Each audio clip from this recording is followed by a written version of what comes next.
एक ओंकार सतनाम करता पुरख निरपौ निर्वैर अकाल मूरत अजूनी सैभंग गुर प्रसाद जप आद सच जुगाद सच है भी सच नानक होसी भी सच। वाहिगुरु जी का खालसा वाहिगुरु जी की फतेह। Dear students, in this video I am going to cover you the concept of friction. Friction होता क्या है? Friction is the force that opposes the relative motion between two surfaces in contact. Suppose अब यहाँ पे एक surface है, marble का surface है या वुडन फ्लोरिंग है, सपोज सरफेस है, वहां पे ये किंगसी चल रहा है। अब किंगसी चल रहा है, किंगसी के शू का सरफेस इस मार्बल के सरफेस का साथ इन कांटेक्ट आया, मतलब ये दो सरफेसेस एक दूसरे के कांटेक्ट में आए हैं। तो ये फोर्स एक लगती है जो इनको रोकती है, इन मोशन को रोकती है, वो फोर्स को फ्रिक्शनल फोर्स कहते हैं। सो फोर्स फ्रिक्शन क्या है? वो वाली फोर्स जो अपोज करती है relative motion between two surfaces in contact. So दो सरफेसेस, किंगसी के जूतों का सरफेस एंड ये जहां पे चल रहा है, सपोज वुडन फ्लोरिंग पे चल रहा है तो वुडन फ्लोरिंग वाला सरफेस, ये दोनों सरफेस के बीच में एक फोर्स लग रही है जो अपोज करती है मोशन को। उस फोर्स को कहते हैं फ्रिक्शनल फोर्स। किन किन फैक्टर्स पे फ्रिक्शनल फोर्स डिपेंड करती है? Depends upon the nature of surface in contact. Rough surface होगा तो फ्रिक्शनल फोर्स ज्यादा होगी, स्मूथ सरफेस होगा तो फ्रिक्शनल फोर्स कम होगी। It is independent of area in contact. अब जूते का साइज बड़ा है या छोटा है, उस पर फ्रिक्शनल फोर्स नहीं डिपेंड करती।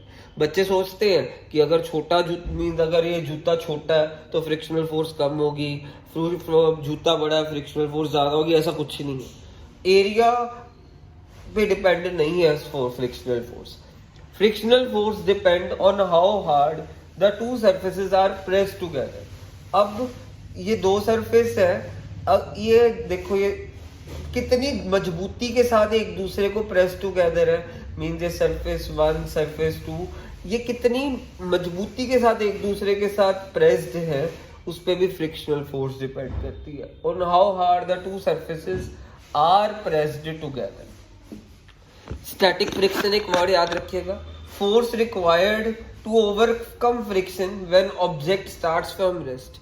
अब किसी चीज को चलना शुरू करना है तो उसको एक फोर्स मींस ओवरकम करना होगा फ्रिक्शनल फोर्स को, तो वो जो सी फोर्स है उसे स्टैटिक फ्रिक्शन कहते हैं। याद रखिएगा, जब कोई जैसे यहाँ पे खड़ा है, यहाँ पे मींस कोई मेहनत ही नहीं लगा रहा, अभी यहाँ पे खड़ा बंदा, अब आगे चलने के लिए जो उसको मिनिमम फोर्स लगानी पड़ेगी रेस्ट से शुरू होने के लिए, वो जो फोर्स है उसे स्टैटिक फ्रिक्शन कहते हैं। और फ्रिक्शनल फोर्स का फॉर्मूला याद रखिएगा, mu into N. Mu stands for friction coefficient, n stand for normal force, normal force is equal to weight of object. So अभी फ्रिक्शन कोफिशिएंट क्या होता है? फ्रिक्शन कोफिशिएंट होता है हर मिड सरफेस के लिए अलग फ्रिक्शन कोफिशिएंट होता है।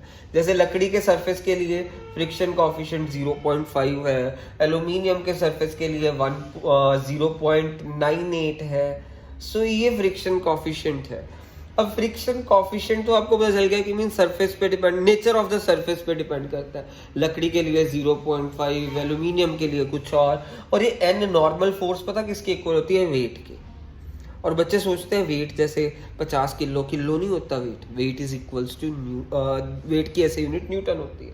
जैसे लकड़ी के सरफेस पे चल रहे हैं तो लकड़ी के सरफेस पे चल रहे हैं, उसका लकड़ी का फ्रिक्शन, वुडन फ्लोरिंग पे चल रहे हैं, लकड़ी का आपको फ्रिक्शन कोफिशिएंट पता है कितना होता है? 0.5 into normal force. Normal force is equal to wait.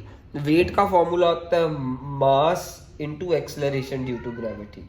याद रखना, वेट का फॉर्मूला होता है mass into acceleration due to gravity. Friction coefficient आपको बता दिया, जैसे 0.5 है। अब किंगसी का मास सपोज है 50 kg, mass 50 kg, acceleration due to gravity हमारे अर्थ की 9.8 है। तो यहाँ पे 0.5 50 इंटू 9.8 करा, इन दोनों को मल्टीप्लाई करके 5 8 44 ऊपर 9 5 45 490, ये 490 न्यूटन ये वेट होगा। सो 490 इंटू 0.5 वो फ्रिक्शनल फोर्स होगी।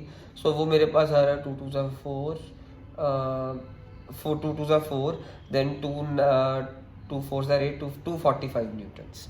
ये फ्रिक्शनल फोर्स हो गई।